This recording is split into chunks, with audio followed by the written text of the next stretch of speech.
नमस्कार। सुनौलो न्युज.com को स्वास्थ्यका कुरा अन्तर्गत म पुनः यसलाई कन्टिन्यू गरिरहेको छु र मसँग अहिले पनि हुनुहुन्छ निकै लामो समय शल्यक्रियामा अनुभव देखाउनुभएका र राख्नुभएका आफ्नो दक्षता राख्नुभएका हाल लुम्बिनी प्रादेशिक अस्पतालमा कार्यरत general surgeon doctor Bhanubhakta Dhakal मसँग हुनुहुन्छ। हामी यहाँलाई यो कार्यक्रममा चाहिँ स्वागत गर्न चाहन्छौँ। डाक्टर साहब निकै आरामै हुनुहुन्छ? हजुर एकदम। अब तपाईँ त दिनभरि ओपिडीमै बस्ने जस्तो हुनुहुन्छ है हो। यो ओपिडीमा बस्दै गर्दाखेरि खास गरी आज म पित्त थैलीको बारेमा अलिकति केही कुरा गर्न गइरहेको छु।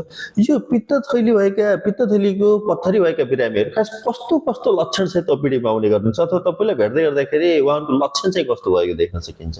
हाम्रो सर्जरी ओपिडीमा पित्त थैलीको पत्थरी भएको बिरामीहरू धेरै जसो बिरामीहरूलाई लक्षणै हुँदैन। किनभने कुनै पनि व्यक्तिले पित्त थैलीमा पत्थरी बोकेर राखिराखेको हुन्छ, तर किनभने उहाँलाई लक्षण नदेखिन पनि सक्छ। जस्तै अन्य बिरामी भएर जस्तै पाखला लाएर हस्पिटल जानुभयो, भिडियो एक्सरे गर्दा पत्थरी देखिन सक्छ, अथवा गर्भवतीको बेलामा जाँच गर्दा भिडियो एक्सरे गर्दा पत्थरी देखिन सक्छ। धेरै जसो पित्त थैलीमा पत्थरी भएको बिरामीलाई सुरुवाती अवस्थामा लक्षण देखिँदैन। पित्त थैलीमा पत्थरी बन्नलाई लामो समय लाग्छ र लामो समयसम्म त्यसले लक्षण देखिँदैन। र कसैलाई पित्त थैलीमा पत्थरी अब सँगसँगै पित्त थैलीमा लेदो जमेको छ अथवा ठुलो साइजको छ अथवा त्यसले चाहिँ पित्त थैलीको भित्तालाई असर गरेको छ भने कुनै कुनै व्यक्तिहरूलाई चाहिँ अलिकति चिल्लो पिरो खाइसकेपछि पेटको माथिल्लो भागमा दुख्ने, जसलाई राइट अप्पर क्वाड्रेन्ट भन्छ, माथिल्लो र दायाँतिर दुख्ने हुन्छ, जसलाई चाहिँ राइट हाइपोकन्ड्रिक रिजनमा चाहिँ पेन हुन्छ। त्यो चाहिँ विशेष त चिल्लो पिरो खाँदाखेरि त्यो हुनसक्छ। र कसैलाई त्यहाँ पित्त थैलीमा यदि पटक इन्फेक्सन भयो अथवा ढुङ्गा गएर नेकमा अड्केर बस्यो भने चाहिँ त्यहाँ इन्फेक्सनले गर्दाखेरि चाहिँ त्यसलाई एउटा टर्म छ जसलाई कोलेसिस्टाइटिस भन्छ, जसले गर्दाखेरि चाहिँ एकदमै अचानक दुखाइ हुने, ज्वरो आउने, कसैलाई एडभान्स स्टेजमा गएर जन्डिस हुने अथवा त्यो पित्त थैलीको ढुङ्गा नलीमा गएर फस्यो भने चाहिँ इन्फेक्सन हुन्छ, जसलाई कोलोन्जाइटिस भन्ने त्यस्तो लक्षणहरू पनि लिएर आउन सक्छ। खास गरी डाक्टर साहब नेपाली समाजमा चाहिँ मैले के बुझ्छु भन्दै गर्दाखेरि यसो हेर्दै गर्दाखेरि यो पत्थरी भनेको स्टोन भनेको ढुङ्गा जस्तो पदार्थहरू खाएर चाहिँ यो त्यो ढुङ्गेहरू बन्ने भन्ने खास आम बुझाइ छ। यो डाक्टर साहब एक्चुअली त्यो ढुङ्गे खाएर अथवा त्यस्तो के पदार्थहरूबाट बन्ने अथवा यसको यो पत्थरी बन्ने कारण चाहिँ अरू केही हुन्छ? होइन, त्यो फरक कुरा हो। पित्त थैलीको पत्थरी चाहिँ हामीले कारण पत्ता लगाउनको लागि चाहिँ विशेष त्यसको प्रकार हामीले थाहा पाउनुपर्छ। यो विशेष 3 प्रकारको हुन्छ। एउटा कोलेस्ट्रोल स्टोन भन्छ, अर्को पिगमेन्ट स्टोन भन्छ, अर्कोलाई मिक्स्ड स्टोन भन्छ। अब कोलेस्ट्रोल स्टोन, अब नामै कोलेस्ट्रोल स्टोन छ, यो चाहिँ कोलेस्ट्रोल मेटाबोलिजमसँग रिलेटेड छ।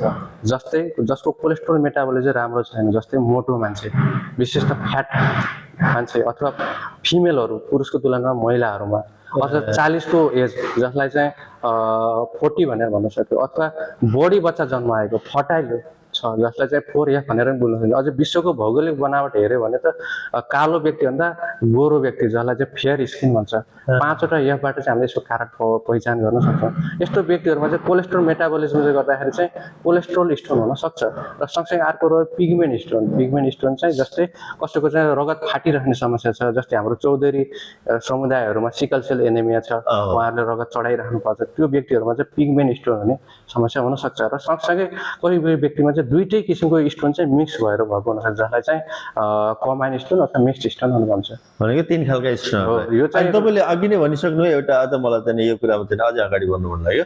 जस्तै यो खास गरी गोरो मान्छेलाई भन्दा कालो मान्छेलाई पत्थरी बन्ने चान्सेस चाहिँ कम हुन्छ भनेर भन्नुभयो। यसको खास के त्यस्तो छ कि होइन? यो सानो समुदायमा भने होइन, यो चाहिँ विश्वको भौगोलिक बनावट हेऱ्यो भने त्यो हो। विभिन्न अध्ययनहरू हुन बाँकी छ, त्यसमा जेनेटिक कारणहरू पनि हुनसक्छ, मान्छेको ठाउँ अनुसारको खानपिन फरक हुन्छ होइन, त्यसले गर्दा विभिन्न कारण तत्त्व छ। त्यही भएर यही तत्त्वले गर्दाखेरि गोरुमा भन्दा कालोमा कम हुन्छ भनेर चाहिँ भन्न सकिँदैन। भनेको अब यो हामीले बुटोल अथवा चाहिँ यो नेपालको परिवेशमा भन्न खोजेको होइन, कस्तो खालका कुन प्रकारको चाहिँ पत्थरीहरू खास गरी यो समुदायमा चाहिँ? अब हामीले जस्तै विभिन्न देशहरूमा अध्ययन भएको छ, जस्तै हामीले ब्रिटेनको अध्ययनहरू हेऱ्यो अथवा विश्वको अध्ययनहरू हेऱ्यो भने चाहिँ उदाहरणको लागि युरोपमा चाहिँ 15 देखि 17% मान्छेमा, स्वस्थ मान्छेमा चाहिँ पत्थरी भएको हुनसक्छ भनेर भनेको छ। अब नेपालमा ठुलो विस्तृत अध्ययन हुन बाँकी छ। कुनै अध्ययनले चाहिँ 8 देखि 10% व्यक्तिहरूमा पत्थरी छ भनेर भनेको छ। र यस्तो व्यक्तिमा छ भनेर पत्थरी छ कि छैन भनेर को लागि चाहिँ विभिन्न अध्ययनहरू अझै हुनै बाँकी छ। भनेको यो पत्थरी भइसके पछाडि तपाईँको शल्यक्रिया मात्रै अन्तिम विकल्प हो कि यसको विकल्प उपचारमा अन्य कुनै विकल्पहरू पनि छन् डाक्टर साहब? सबै पत्थरीलाई अपरेसन गरिहाल्नु पर्छ भन्ने छैन।